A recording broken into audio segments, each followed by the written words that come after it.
देखिए,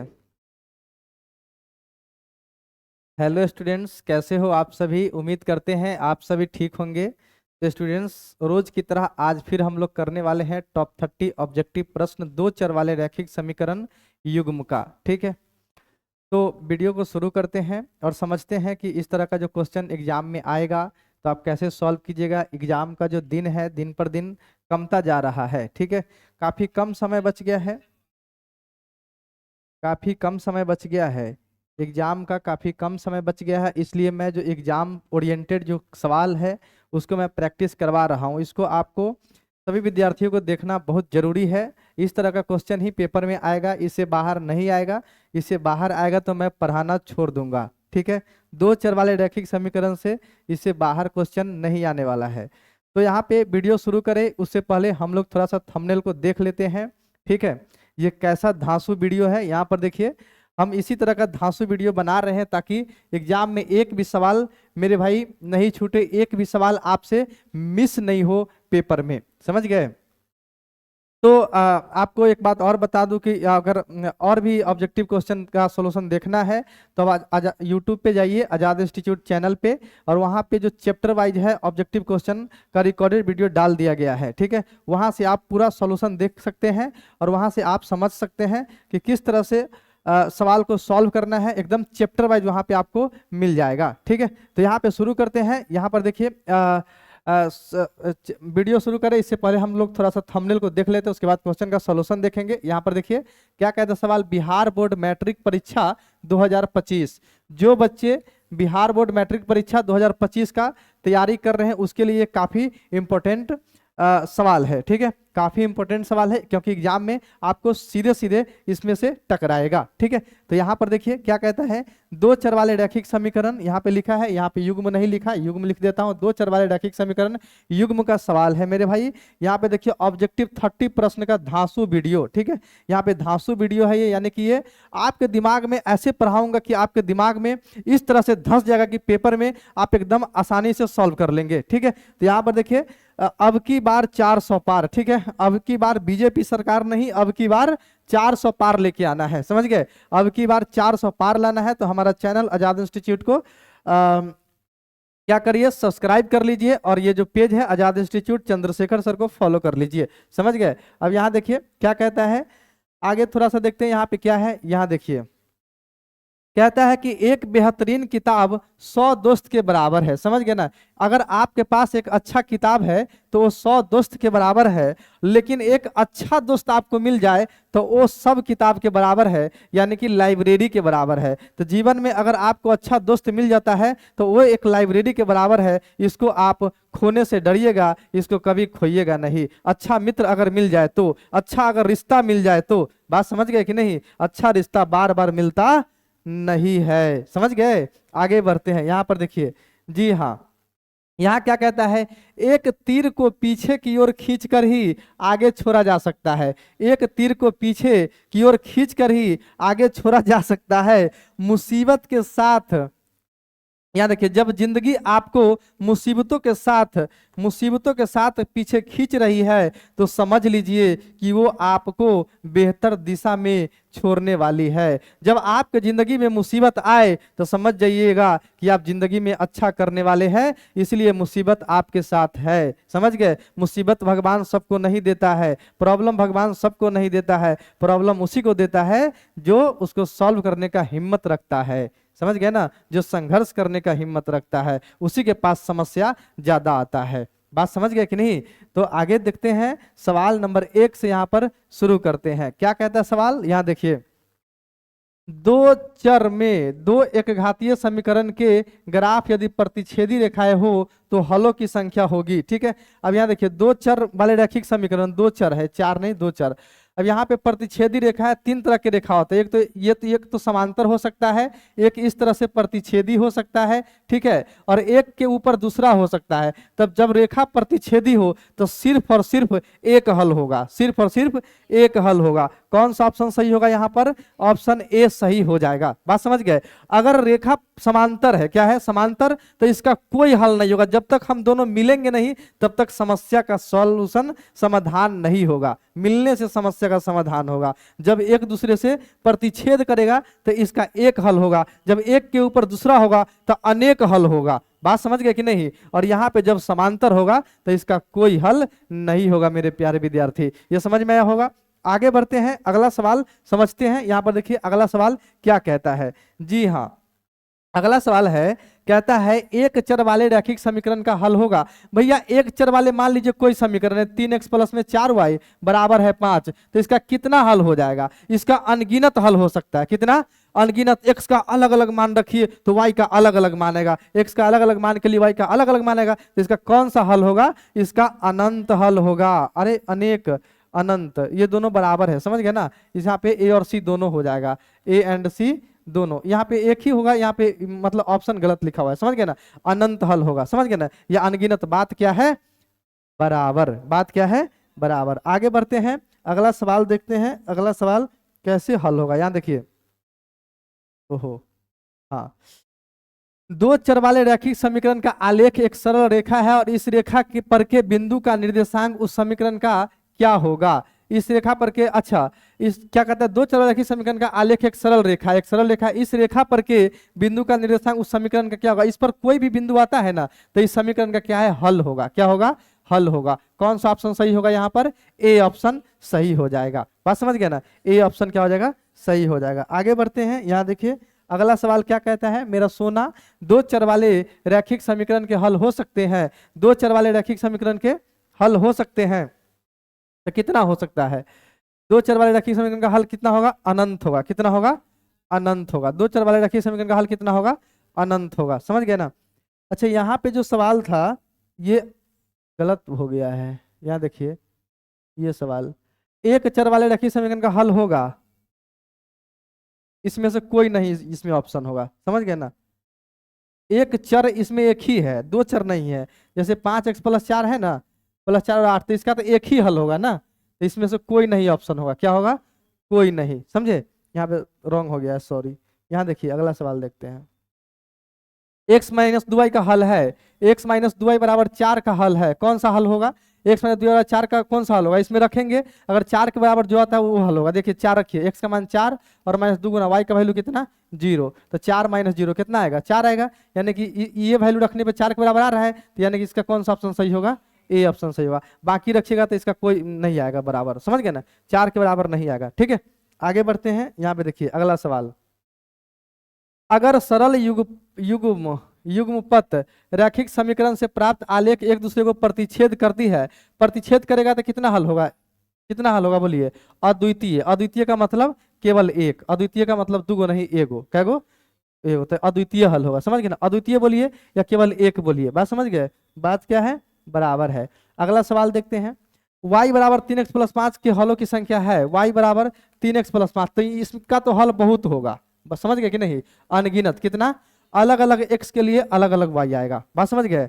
अलग अलग x के लिए अलग अलग y आएगा। आगे बढ़ते हैं, यहाँ देखिए एक चर वाले रैखिक समीकरण के व्यापक रूप है। एक चर वाले रैखिक समीकरण का व्यापक रूप ये वाला है, ax plus by, ax plus b, ये वाला है। ठीक है, ax प्लस b बराबर 0।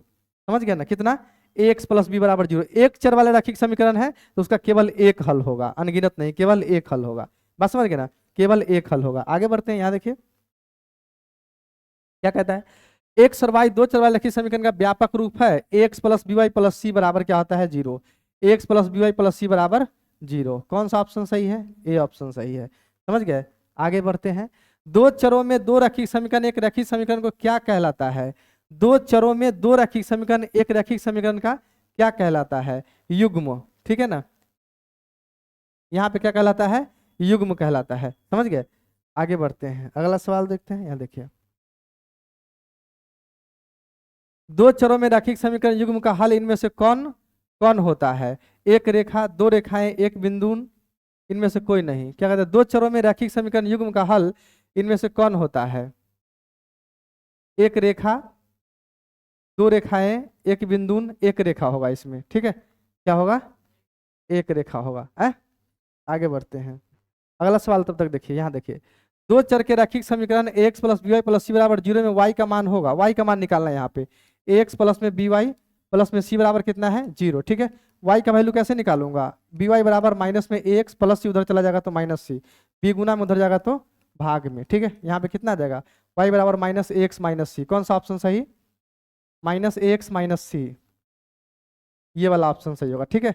माइनस है ना, माइनस से दोनों में गुना हो जाएगा, माइनस एक्स माइनस सी बट्टे बी, आए समझ में आया, आया होगा समझ में। आगे बढ़ते हैं, अगला सवाल देखिए, दिए गए दो चर वाले रैखिक समीकरण एक्स प्लस बी प्लस सी जीरो में ए बराबर जीरो हो तो वाई का मान होगा, ए का वैल्यू इसमें जीरो रखना है, समझ गए ना, ए का वैल्यू कितना रखना है, जीरो, ए बराबर जीरो, तो कितना आएगा, ए जीरो गुना एक्स प्लस में बी वाई प्लस में सी बराबर कितना जीरो, ठीक है। प्लस में सी उधर चला जाएगा तो माइनस में सी, बी गुना में उधर चला जाएगा तो भाग में, माइनस सी बटे कितना आ जाएगा, माइनस सी बटे बी, समझ गए, कौन सा ऑप्शन सही होगा यहाँ पर, ए ऑप्शन सही हो जाएगा। अगला सवाल देखते हैं, एक्स प्लस दो बराबर 5 एक समीकरण है, अगर एक्स बराबर 1 है तो वाई का मान कितना होगा, एक्स बराबर 1 रखना है, ठीक है। एक्स प्लस दो बराबर कितना है, 5 है, बुआ राजा, एक प्लस दो बराबर 5 प्लस एक उधर चला जाएगा तो माइनस एक, 5 में से एक चला जाएगा कितना आएगा, 4, यानी कि 4 बटे दो, दुक्का दो दो दूना 4, वाई का वैल्यू कितना आ जाएगा, 2 आ जाएगा, कौन सा ऑप्शन सही, यहाँ पर ए ऑप्शन सही हो जाएगा।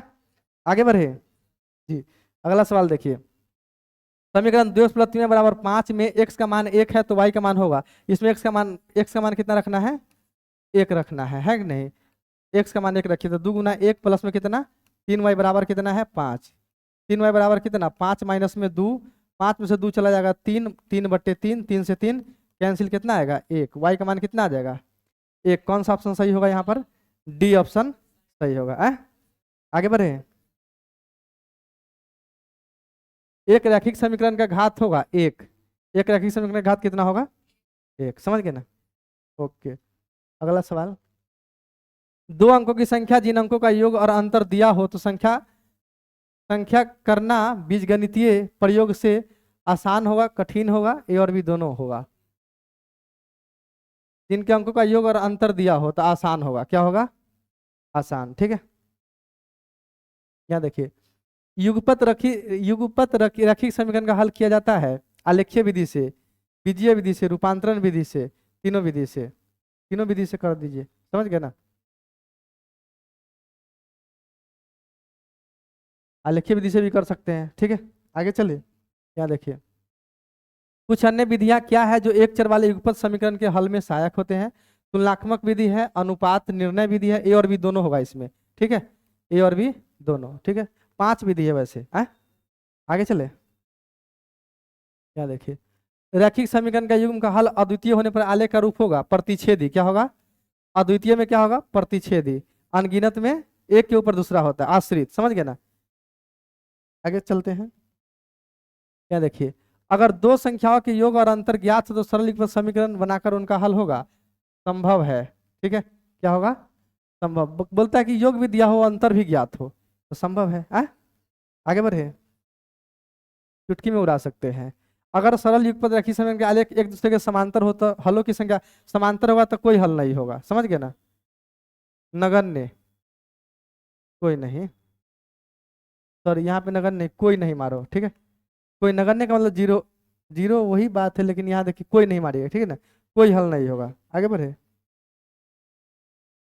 अरे भाई यहाँ पे कोई नहीं नहीं लिखा है, यहाँ पे इस ऑप्शन के बारे में बोल रहा है कोई नहीं, समझ गए ना, यहाँ पे बी ऑप्शन सही होगा, ठीक है, कौन सा सही होगा, बी। आगे बढ़ते हैं, युगपत x प्लस 3 बराबर माइनस 4 बराबर 0 था, 2x माइनस 5 माइनस 1 बराबर 0 क्या है, विरोधी है कि अविरोधी आश्रित है, इसको चेक करना होगा। यहाँ पे लिखना पड़ता है a1 1, b1 3, c1 हो जाएगा -4, a2 2, b2 -5, c2 बराबर कितना -1, ठीक है। यहाँ निकालेंगे a1 बटा a2 कितना आएगा 1 बट्टे 2, b1 बटा b2 बराबर 3 बटे -5 यानी कि -3 बटे 5, ठीक है, c1 बटा c2 -4 बटे -1, माइनस माइनस कैंसिल 4 बटे, देखिए कोई बराबर नहीं आ रहा है, जब a1 बटा a2 बराबर नहीं आया b1 बटा b2 तो इसका केवल एक हल होगा, कितना हल होगा, एक, तो यहाँ पे अविरोधी कहलाएगा, ये क्या कहलाएगा, इसको अविरोधी बोलते हैं, क्या बोलते हैं इसको, अविरोधी। अगला सवाल देखते हैं, यहाँ देखिए, समीकरणों को हल करने में कौन सी विधि अधिक उपयोगी है, प्रतिस्थापन, विलोपन, ब्रजगुणन, ग्राफीय, कौन सा अधिक उपयोगी है ज्यादा, ग्राफीय, कौन सा, ग्राफीय विधि, ठीक है। चलिए आगे बढ़ते हैं। क्या देखिए, अगर दिए गए समीकरण इतना में x बराबर 1 और y बराबर 1 तो अ का मान होगा, अ रख दो, x का मान 1 और y का मान भी 1 बराबर कितना अ, ठीक है। 5 का 5, 5 3 8, ठीक है ना। 8 बराबर कितना आ जाएगा अ। कौन सा ऑप्शन सही? सी ऑप्शन यहाँ पे सही आ जाएगा, समझ गए ना। आगे बढ़े, यहाँ पे ए होगा, ए रहना चाहिए था, और लिखा है। देखिए x बराबर 2 बराबर 1 तो ए का मान होगा, यहाँ पर होगा क्या होगा, ए का मान, समझ गए ना। 2 गुना 2 प्लस में 3 गुना 2, 3 गुना 1 बराबर ए। 2 दूना 4, 4 3 कितना होता है 7, 7 बराबर ए। कौन सा ऑप्शन सही? यहाँ पे सी ऑप्शन सही हो जाएगा। कौन सा ऑप्शन सही होगा? सी ऑप्शन सही हो जाएगा, समझ गए। आगे बढ़ते हैं। यहाँ देखिए, समीकरण x माइनस 2 बराबर 4 का हल है। कौन सा हल है? इसमें रखो, जो 4 के बराबर आ जाएगा वही इसका हल है, ये वाला ए वाला। अभी तो बताए हैं 4 माइनस 0 4 के बराबर है। अगला सवाल, निम्नलिखित में कौन सा मान युग्म समीकरण x माइनस 2 बराबर 4 के हल है? कौन सा हल है? x माइनस 2 बराबर 4 होना चाहिए। यहाँ देखिए 6, 6 माइनस में 2 का 2 है ना, 6 में से जाएगा कितना आएगा 4। कौन सा ऑप्शन सही? C option. रख रख के देखिएगा, जो बराबर आ जाएगा वो हो जाएगा है। आगे बढ़े, युगपत समीकरण 3 2 बराबर 6, 5 में 2 माइनस 2y बराबर 10 के उभयनिष्ठ हल होंगे। कौन सा हल होगा इसका? 3x प्लस में 2y बराबर कितना है 6, 5x माइनस में 2y बराबर कितना है 10। दोनों को जोड़ दीजिए, 2y से 2y कैंसिल, 5 दिन कितना होता है 8, 10 6 16, 8 का 8 8 दूना 16। यहाँ x बराबर कितना आ गया 2, x का मान इसमें रख दीजिए, ठीक है। 3 गुना 2 प्लस में 2y बराबर कितना 6, 3 दूना 6 प्लस में 2y बराबर कितना 6, y 2y बराबर 6 माइनस 6, 6 में 6 जाएगा तो 0, 0 बटे 2, y बराबर कितना आ जाएगा 0। x का मान 2 और y का मान 0। कौन सा ऑप्शन सही? ए ऑप्शन, ए ऑप्शन सही है। समझ में आया? आगे बढ़ते हैं। के किस मान के लिए समीकरण इतना प्लस इतना के अनंत हल होगा? के अनंत हल के लिए a1 बटा a2 बराबर होता है b1 बटा b2, ठीक है, और बराबर होता है c1 बटा c2। a1 कितना है यहाँ पे 1, b1 कितना है 2, ठीक है। c1 कितना होगा, प्लस 3 इधर आ जाएगा तो -3। a2 निकालिए 5, b2 निकालिए k, c2 कितना माइनस में 15, ठीक है। a1 बटा a2 यानी कि 1 बटे 5, b1 बटा b2 यानी 2 बटे k, c1 बटा c2 यानी -3 बटे -15। ये दोनों को बराबर कर दीजिए तो क्या होगा, k गुना 1 k, 5 गुना 10, k बराबर कितना 10। कौन सा ऑप्शन सही? यहाँ पर बी ऑप्शन सही है। अगला सवाल देखते हैं। यहाँ देखिए, के किस मान के लिए रैखिक समीकरण इतना और इतना क्या एकमात्र हल होगा? x बराबर 1 और y बराबर -1 है। तो यहाँ देखिए x बराबर कितना एकमात्र हल होना चाहिए, x बराबर 1 और y बराबर कितना है -1 है। एकमात्र हल x बराबर 1 और y बराबर कितना होना चाहिए -1, के किस मान के लिए? यहाँ पे रख दीजिए x का मान 2 के गुना में 1 प्लस 7 गुना -1 -5 बराबर 0, ठीक है। 2 के -7 -5 कितना हो जाएगा -12 बराबर 0। के बराबर 12, -12 उधर जाएगा तो +12, यहाँ पे 2 6 दूना कितना 12, के बराबर कितना आ जाएगा 6। कौन सा ऑप्शन सही? सी ऑप्शन सही है, सी ऑप्शन सही। आगे बढ़ते हैं। यहाँ देखिए, x प्लस 2 बराबर 7, 2x प्लस क्या बराबर 14, संपाती होंगे। संपाती का मतलब ऐसे होना चाहिए। ऐसे कब होता है? जब a1 बटा a2 बराबर होता है b1 बटा b2, ठीक है, और बराबर नहीं c1 बटा c2, ठीक है। इस तरह का होता है, तब ये क्या होता है संपाती होता है। सॉरी, ये सब बराबर होगा, बराबर c1 बटा c2, ठीक है। तो a1 कितना हो जाएगा 1, b1 कितना होगा 2, ठीक है। c1 कितना +7 उधर चला जाएगा तो -7, a2 2, b2 कितना k, c2 कितना -14। a1 बटा a2 कैसे 1 बटा 2, b1 बटा b2 2 बटे k, c1 बटा c2 -7 बटे -14, ठीक है। दोनों को बराबर कर दीजिए तो k बराबर कितना जाएगा 2 दूना 4। कौन सा ऑप्शन सही होगा? सी ऑप्शन सही है। समझ गए ना। तो आज तो हम 30 क्वेश्चन लिए थे, यहाँ पे 31 क्वेश्चन लिया गया। तो आज का वीडियो कैसी लगी कमेंट करके जरूर बताइए। वीडियो अच्छी लगी तो वीडियो को लाइक और चैनल को सब्सक्राइब कर लीजिएगा, ठीक है। वीडियो देखने के लिए बहुत बहुत धन्यवाद। Thank you for watching my video. Thank you very much.